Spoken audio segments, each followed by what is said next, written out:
Você já se perguntou se está mesmo ouvindo a voz de Deus, ou se está sendo enganado por algo que parece divino, mas esconde o engano?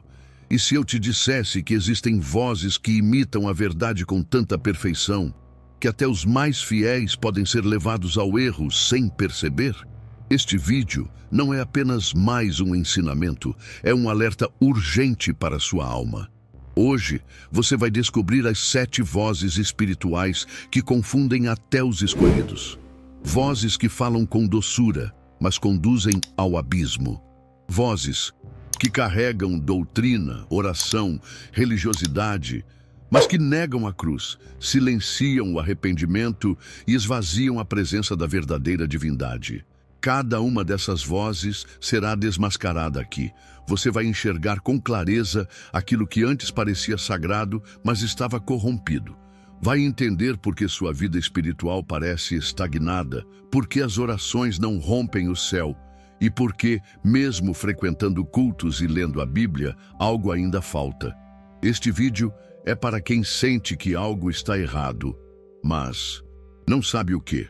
Para quem já não distingue mais entre a fé verdadeira e a crença emocional. Para quem clama por salvação, revelação e liberdade. Prepare-se, porque quando a verdade entra, tudo o que é falso começa a gritar. E hoje, meu irmão, minha irmã, a verdade vai gritar mais alto. Não tem como descrever com palavras humanas aquilo que o Espírito vive quando é arrancado, com firmeza e gentileza ao mesmo tempo, da prisão da carne. É como se tudo o que antes parecia importante se calasse e o silêncio tomasse conta, mas não aquele silêncio vazio. Era um silêncio cheio de alerta, uma presença envolvente, maior do que qualquer pensamento ou emoção, dominava tudo.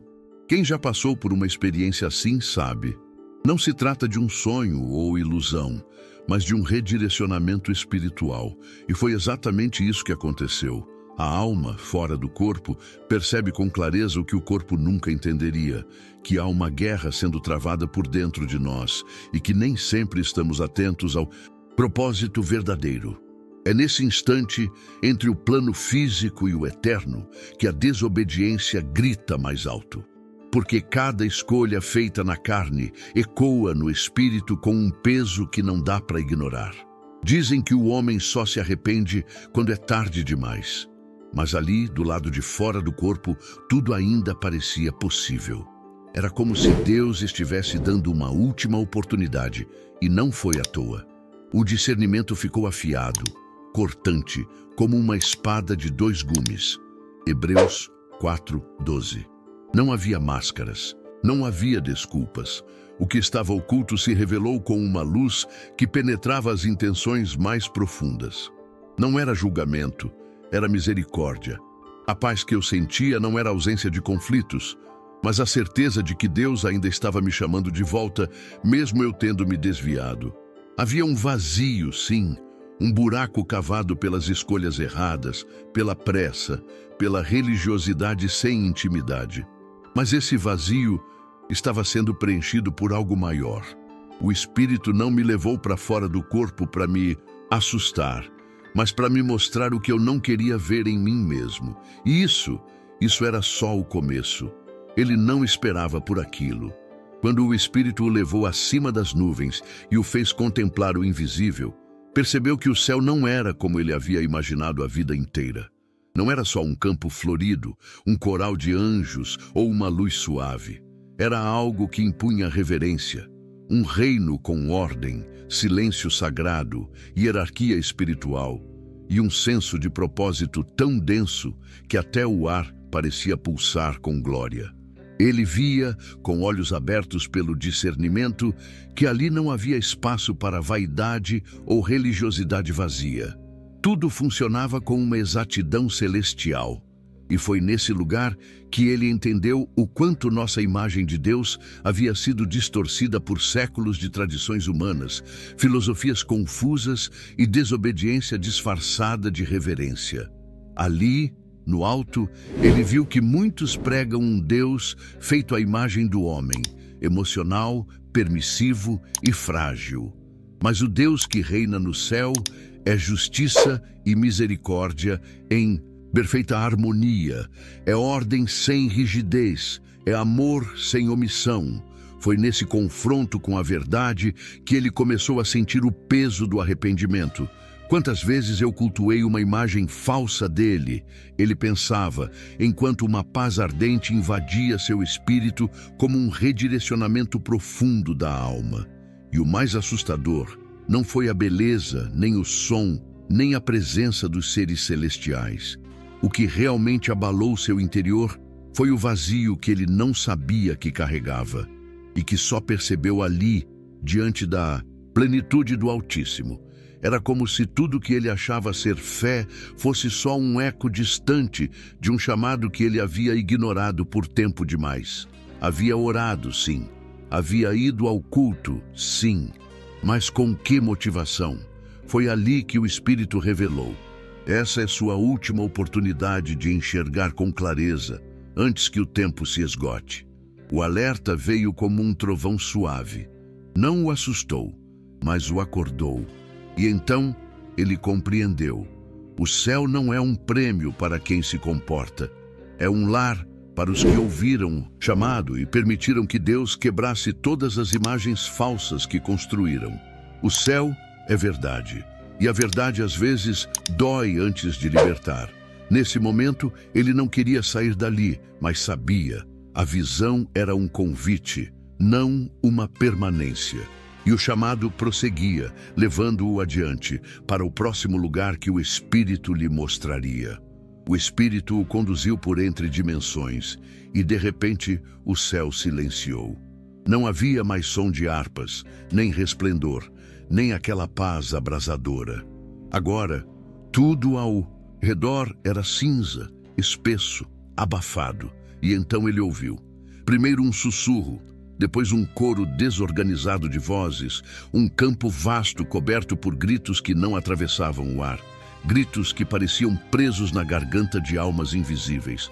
Era um campo espiritual, não físico, onde habitavam pessoas que um dia professaram fé, mas que estavam presas em um espaço entre a rebelião e o arrependimento. Eram os indecisos, os mornos, os que sempre esperavam mais um sinal para crer de verdade. Não estavam no inferno, mas tampouco estavam no céu. Estavam onde a consciência grita, mas a alma não responde. Ele via figuras curvadas, com os olhos voltados para baixo, como quem carrega o peso de oportunidades perdidas. E o Espírito sussurrou: esses são os que ouviram, mas nunca se entregaram.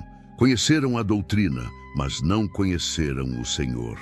Foi ali que o peso da responsabilidade espiritual caiu sobre ele como um manto.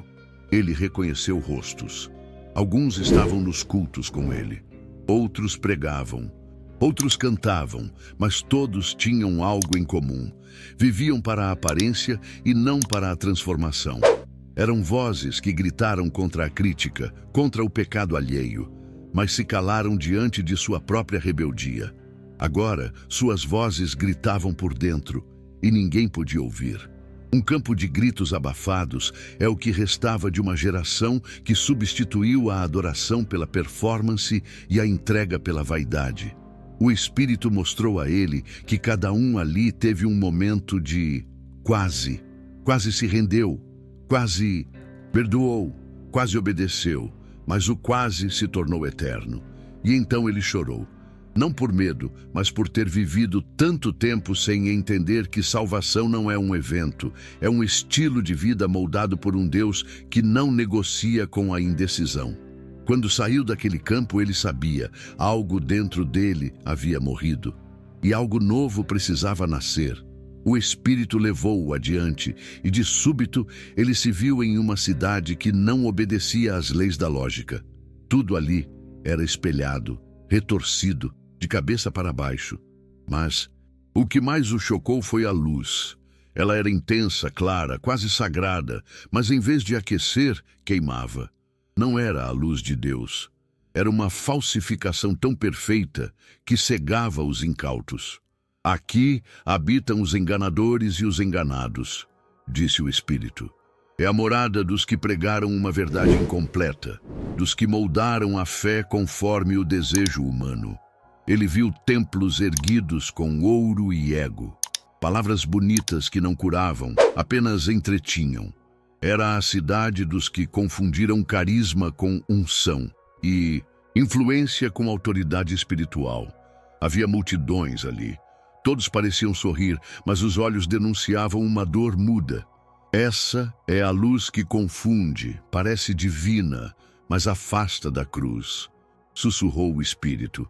Ele andou por ruas pavimentadas com promessas não cumpridas, onde cada esquina ecoava versículos soltos e revelações que nunca confrontavam o pecado. Em uma praça, viu um homem em pé sobre um púlpito brilhante. Suas palavras arrancavam aplausos, mas do chão brotavam raízes negras que amarravam seus pés. É o evangelho da conveniência, disse o Espírito. O veneno mais mortal é aquele que vem em taça dourada. A cidade estava cheia de doutrinas reformuladas, espiritualidade sem sacrifício, milagres de aparência e cultos que jamais levavam à cruz. Ele compreendeu ali que a luz do mundo, quando desassociada da verdade, se torna um fogo destruidor. E os que habitam essa cidade não são apenas falsos profetas. São também os que preferem conforto à correção. Ao deixar aquela cidade invertida, sentiu os pés queimarem. Era como se a própria presença de Deus testificasse que ele jamais poderia voltar a andar por aquelas ruas. A verdadeira luz liberta. A luz falsa, mesmo reluzente, aprisiona. O Espírito o levou para dentro de uma sala fechada, sem janelas e com o teto baixo, como se o céu tivesse sido selado. Era uma sala escura, ainda que cheia de gente ajoelhada. Vozes se erguiam em orações longas, eloquentes, clamores quase poéticos. Mas nada subia. As palavras batiam no teto e voltavam, ecoando sem vida, como pássaros que se lançam contra o vidro. O Espírito sussurrou: aqui oram os que falam com os lábios, mas não com o coração. É a sala da religiosidade vazia. O jovem percebeu que cada oração era como uma encenação. Havia fórmulas, gestos ensaiados, lágrimas que vinham no tempo certo. Mas faltava entrega, verdade, quebrantamento. Ele entendeu que ali estavam aqueles que buscavam mais a resposta do que o relacionamento, mais a bênção do que o Senhor da bênção. Havia um altar no centro da sala e sobre ele um espelho. Todos oravam diante desse espelho, ainda que não o notassem. Era o eu sendo adorado disfarçadamente. Oravam por cura, mas não por arrependimento. Por portas abertas, mas não por transformação. Por proteção, mas não por santidade. O Espírito mostrou-lhe uma antiga inscrição apagada na parede. Este povo me honra com os lábios, mas seu coração está longe de mim. Ele compreendeu então que não era o volume da oração, nem sua duração que a fazia subir, mas sim sua origem.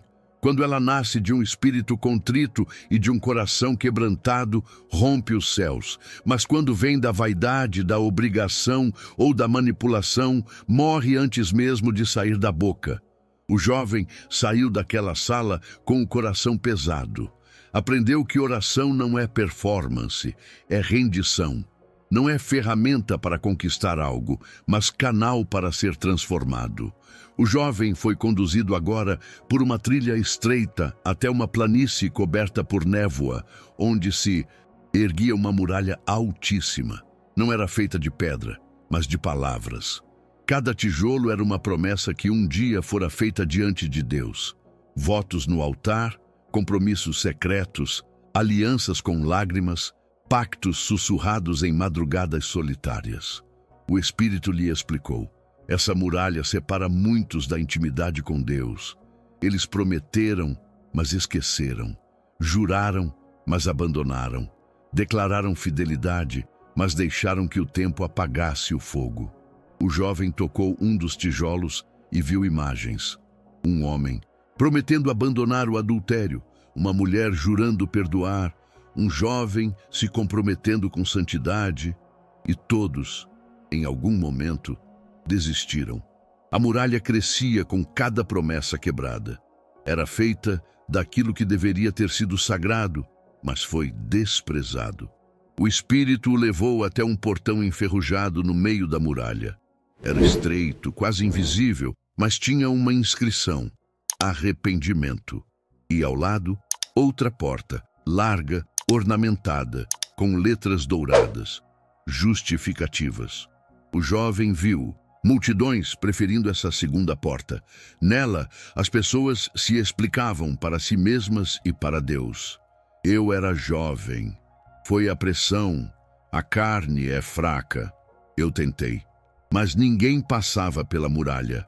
Apenas os que, quebrantados, escolhiam a porta do arrependimento, atravessavam-na com lágrimas e saíam do outro lado livres. O Espírito afirmou: Deus não se esquece das promessas feitas em sinceridade, mas Ele também não ignora quando são quebradas. A lembrança das tuas palavras está diante do trono. Volta ao lugar onde prometeste. Não há muralha que o arrependimento não desfaça.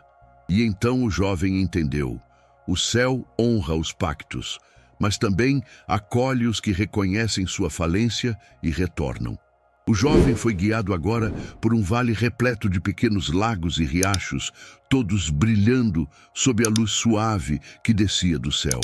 À primeira vista, as águas pareciam puras, translúcidas, serenas, convidativas. Mas o Espírito disse: observe mais de perto. E quando o jovem se aproximou da margem, viu que, sob a superfície cristalina, havia limo, detritos e uma corrente sutil de podridão.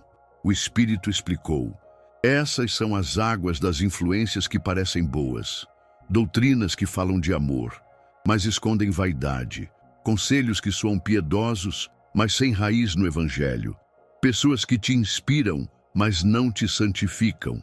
O jovem lembrou de líderes carismáticos, livros de autoajuda com versículos soltos, músicas que mencionavam Deus, mas exaltavam o ego.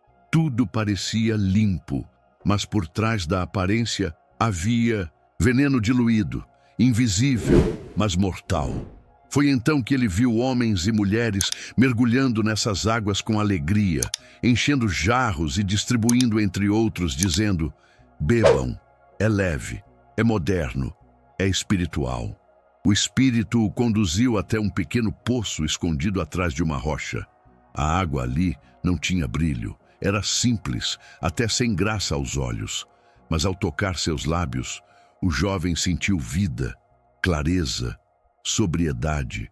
O Espírito disse: essa é a água que vem da rocha.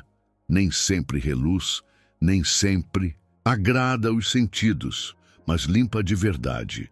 Ele compreendeu então que muitas almas se contaminam porque bebem de fontes belas, porém impuras. A fé diluída pelas aparências, o evangelho adoçado para não ferir, a verdade misturada com o conforto humano. E por isso tantos adoecem espiritualmente, mesmo crendo estar bem. O Espírito concluiu: discernimento não é sobre o que parece, é sobre o que permanece. Há águas que saciam a alma, e há águas que iludem os sentidos. Aprende a distinguir, examina o que bebes, e ali o jovem se comprometeu a voltar à fonte verdadeira, mesmo que fosse simples, mesmo que fosse dura, mesmo que fosse rara, pois era essa a única capaz de curar a sede da alma. Agora que você ouviu todas as vozes, é impossível voltar a ser o mesmo, porque o Espírito Santo te revelou o que muitos passam a vida inteira sem enxergar. Você percebeu? O perigo não está mais no que é declarado como mal, mas naquilo que se apresenta como bem. As distrações espirituais, os conselhos bonitos, os ensinos suaves, os milagres sem cruz. Tudo isso forma um coro de vozes que abafam o sussurro da verdadeira fé. Se você se identificou com alguma dessas armadilhas, não é por acaso. É um chamado, um clamor direto do céu dizendo: sai do meio deles e separa-te.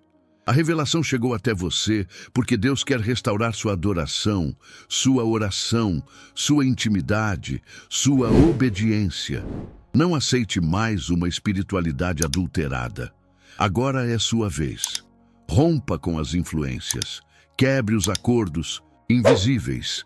Feche os ouvidos ao que é agradável e abra os ouvidos ao que é santo. Não seja mais conduzido por vozes falsas. Seja guiado pelo Espírito da Verdade. Compartilhe este vídeo com alguém que precisa despertar espiritualmente. E nos comentários escreva: eu ouço só a voz do Espírito, como um ato profético de rompimento com toda mentira espiritual. A verdade te libertou hoje. Agora, viva como quem foi liberto.